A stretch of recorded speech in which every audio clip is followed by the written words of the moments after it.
mohon izin sebentar Pak untuk meminta waktunya. Saya mau wawancara Bapak sebentar. Boleh. Terima kasih Pak.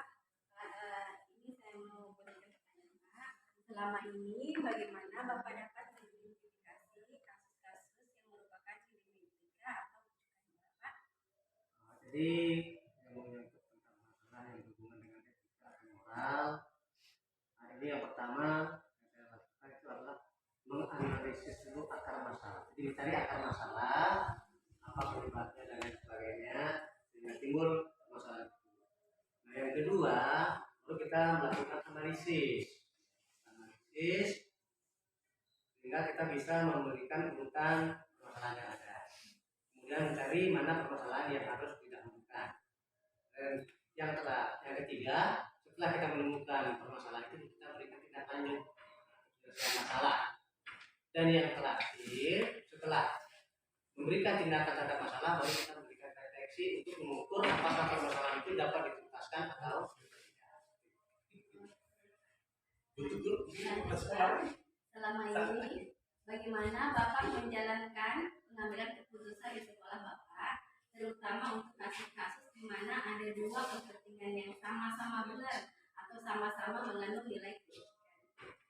Nah, jadi dalam mengambil keputusan dua hal yang bertentangan, yang sama-sama memiliki kepentingan dan kebaikan, jadi kita tetap ada hubungannya dengan tadi. Jadi kepentingan ini, masalah ini kita analisis. Jadi kira-kira mana yang berdampak lebih besar positifnya, maka itu yang kita utamakan tanpa menyampingkan hal yang lain. Artinya bahwa kedua permasalahan ini kita tetap akomodir. Jadi dua-duanya kita ambil yang bersifat positif. Jadi kita selesaikan secara kekeluargaan maupun kemudian Pak, langkah-langkah atau prosedur seperti apa yang biasa Bapak lakukan selama ini? Langkah-langkah itu ada empat macam. Yang pertama situasi. Jadi situasi inilah kembali ke pertanyaan tadi, awal masalah itu akar masalahnya apa? Itu situasi kondisinya seperti itu. Nah setelah kita menemukan masalah itu, tantangannya apa? Jadi ada hambatan. Jadi setiap penyelesaian masalah pasti ada hambatan dan tantangan. Jadi sudah kita temukan akar masalahnya, sudah kita temukan tantangannya, baru kita analisis ulang. Jadi untuk memajukan tantangan dengan permasalahan yang ada. Nah setelah itu kita tindak lanjuti, kita eksekusi permasalahan secara kekeluargaan, dan terakhir tetap kita lakukan refleksi. Jadi sebagai alat ukur tentang apakah sudah bisa diterima oleh kedua belah pihak atau bagaimana. Selanjutnya Pak, hal-hal apa saja yang selama ini Bapak anggap efektif dalam mengambil keputusan pada kasus-kasus dilema etika? Jadi yang paling efektif menurut saya yaitu kita mengambil keputusan secara kekeluargaan. Jadi kita selalu mengutamakan pendekatan perorangan. Jadi kita tidak bisa mengambil keputusan karena kekuasaan, tetapi tetap mempertimbangkan diri pribadi seseorang yang punya masalah. Jadi kita tetap pendekatannya personal. Sehingga jadi nanti kedua belah pihak ini mereka sama-sama bisa menerima. Kemudian Pak, hal-hal apa saja yang selama ini merupakan tantangan dalam mengambil keputusan pada kasus-kasus dilema etika yang banyak? Tantangannya yang paling nampak sekali yang pertama adalah kepentingan individu. Karena setiap seseorang itu terkadang mereka ingin mempertahankan idenya, pendapatnya supaya dia pakai. Di lain pihak, yang pihak lain juga tetap sama-sama mempertahankan. Jadi lebih efektifnya kita pertemukan orang-orang yang bermasalah sehingga kita ambil akomodir semua kepentingan yang bisa memberikan manfaat yang terbaik dan terbesar bagi lingkungan sekolah itu yang kita ambil. Kemudian, apakah Bapak memiliki sebuah jadwal tertentu dalam menyelesaikan kasus dilema etika? Apakah Bapak langsung menyelesaikan di tempat atau memiliki sebuah jadwal untuk menyelesaikan bentuk atau tempat prosedur seperti apa yang Bapak jalankan? Kalau masalah jadwal penyelesaiannya kita lihat dari jenis besaran daripada satu masalah. Kalau memang masalah itu bisa diselesaikan hal itu. Nah, tetapi kalau masalah itu misalnya harus melibatkan hal-hal yang lain atau orang lain, mungkin kita bikin jadwal tertentu juga. Karena jadi masa jadwal ini kita sesuaikan dengan keadaan atau masalah yang ada. Adakah seseorang atau faktor-faktor apa yang selama ini memudahkan atau membantu Bapak bisa dalam kasus? Jadi dalam yang memudahkan ini pertama teman sejawat. Jadi saya selaku pimpinan tidak bisa mengambil keputusan, tetap mempertimbangkan dengan teman-teman, terutama guru-guru senior, karena mereka yang lebih berpengalaman sehingga masukan-masukan positif banyak yang saya dapatkan, sehingga itu yang kita pakai acuan untuk menyelesaikan sebuah masalah. Dari semua hal yang telah disampaikan, pembelajaran apa yang dapat Bapak petik dari pengalaman Bapak dalam mengambil keputusan? Kesimpulannya begini, dalam mengambil keputusan bahwa kita itu tidak bisa menggunakan kekuasaan, artinya bahwa keputusan tidak bisa diambil sendiri, tetap mempertimbangkan hal-hal yang lain seperti yang bermasalah, bagaimana dengan teman-teman sejawat, guru-guru. Jadi kita tetap melibatkan orang lain. Jadi intinya masalah tidak bisa diselesaikan sendiri, kita melibatkan orang lain dengan cara duduk bersama secara kekeluargaan. Terima kasih Pak, terima kasih sudah berbagi pengalaman yang Bapak lakukan selama ini. Semoga pengalaman Bapak dapat menambah wawasan saya ke depannya untuk bisa saya lakukan dan mempraktekkan. Pak, terima kasih atas waktunya Pak ya. Siap. Misi Pak. Ya, masuk.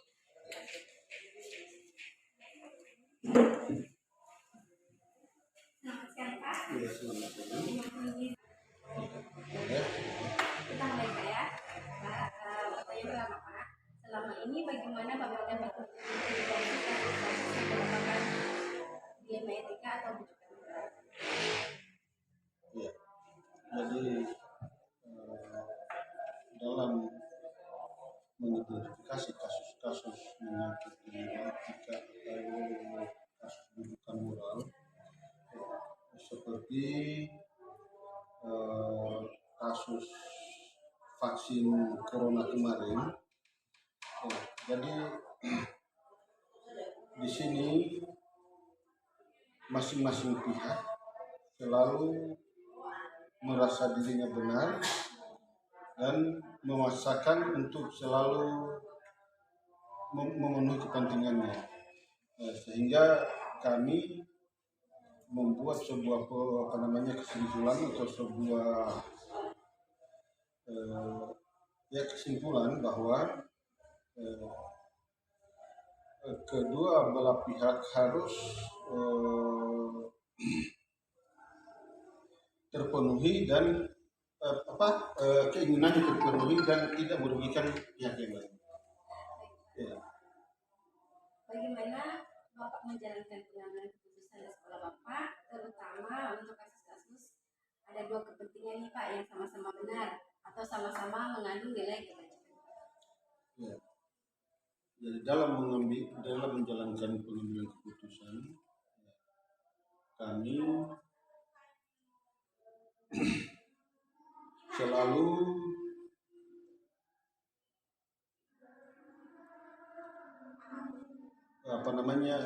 melakukan tindakan seperti tadi, bahwa kasus corona di mana anak atau orang tua berpendapat bahwa anaknya harus mendapatkan pelajaran, sementara dalam aturan bahwa siswa yang tidak vaksin itu tidak boleh belajar secara langsung di sekolah, sehingga guru atau saya sebagai kepala sekolah mengambil sebuah keputusan bahwa anak tersebut belajar di rumah dengan didampingi oleh orang tua, serta bimbingan guru secara online atau daring. Demikian. Kemudian ini langkah-langkah atau prosedur seperti apa yang biasa Bapak lakukan? Ya, langkah atau prosedur dalam mengambil sebuah keputusan menyangkut kepentingan atau atau dilema. Jadi saya selalu mengundang beberapa pihak seperti komite, guru, dan apalagi orang tua untuk membahas hal-hal masalah-masalah tadi agar tidak terjadi masalah yang selanjutnya. Hal-hal apa saja yang selama ini Bapak anggap efektif dalam mengambil keputusan pada kasus-kasus di Desa? Ya. Jadi langkah efektif yang saya lakukan adalah dengan memberi kebebasan untuk melakukan tindakan atau mengambil langkah masing-masing sesuai dengan keinginannya, sehingga selama keinginan tersebut tidak merugikan pihak yang lain.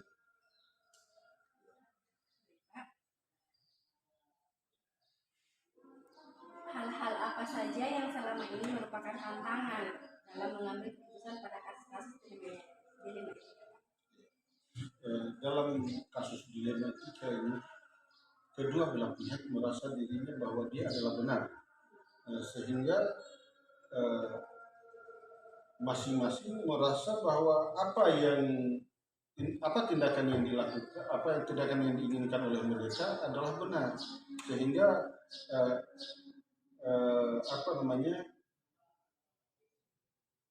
kami melakukan tindakan dengan mengambil keputusan untuk membuat kedua-duanya itu berjalan dengan baik tanpa merugikan salah satu.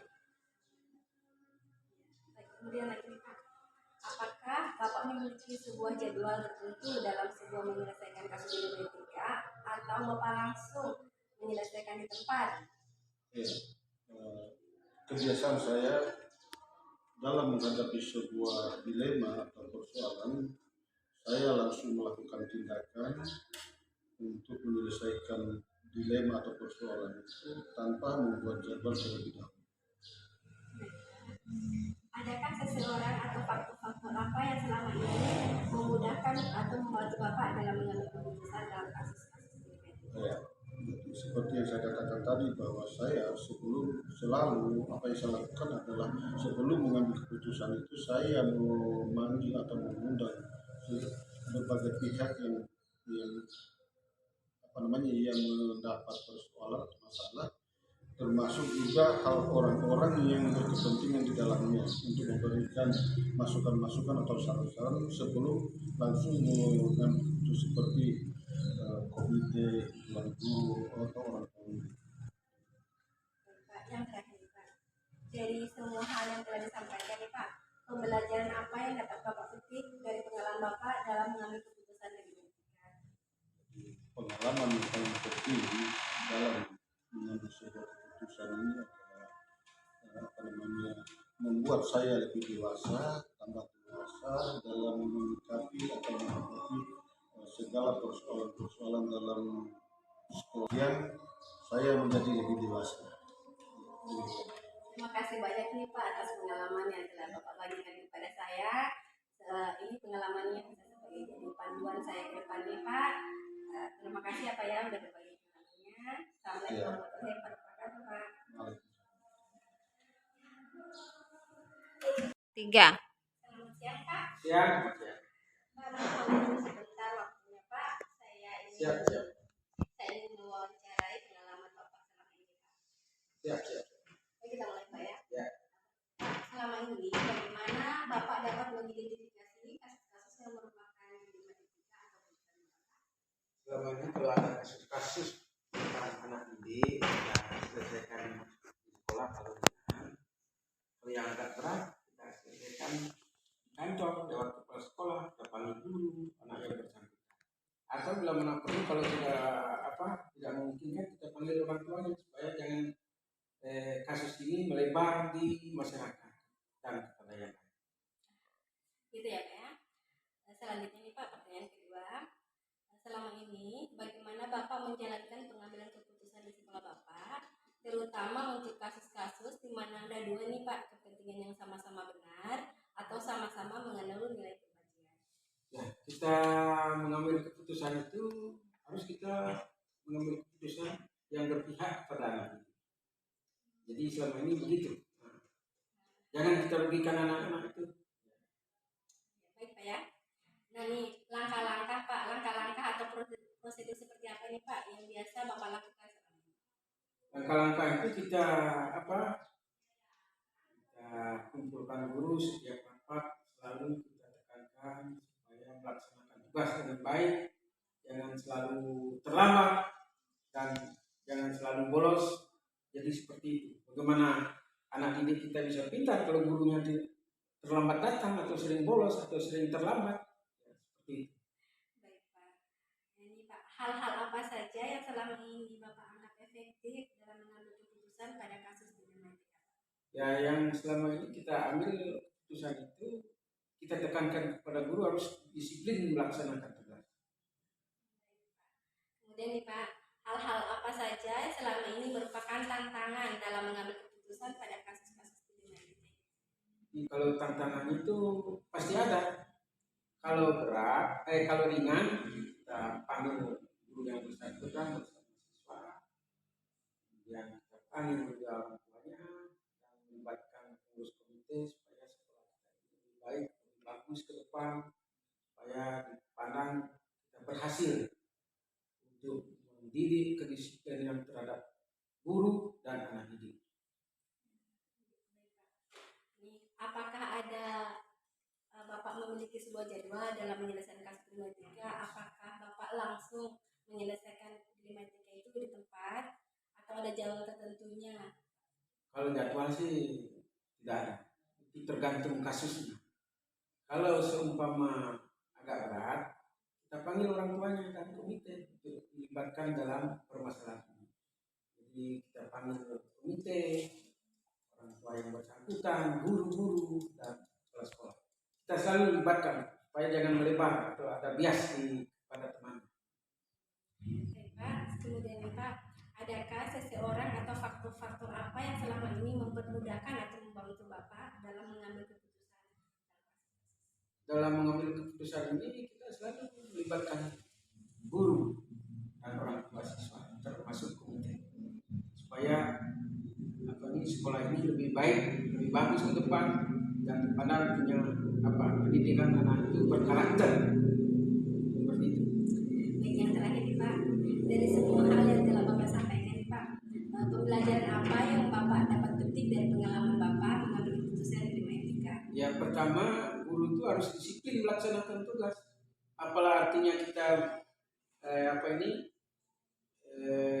mengajarkan anak-anak kalau gurunya tidak disiplin, terlambat ke sekolah, sering bolos, sering bolong-bolong, izin kemana-mana tidak bilang, itu tidak benar itu guru. Jadi selalu disiplin, laksanakan tugas dulu baru yang lain, seperti itu, sehingga sekolah itu akan dipandang oleh masyarakat berhasil. Terima kasih. Terima kasih banyak ini pengalamannya Pak. Semoga pengalaman Bapak dapat menginspirasi saya ke depannya. Pengalaman Bapak menjadi referensi saya dalam mengambil keputusan untuk kedepannya. Pak, terima kasih waktunya juga Pak. Salam sejahtera Pak. Salam sejahtera. Terima kasih. Oh.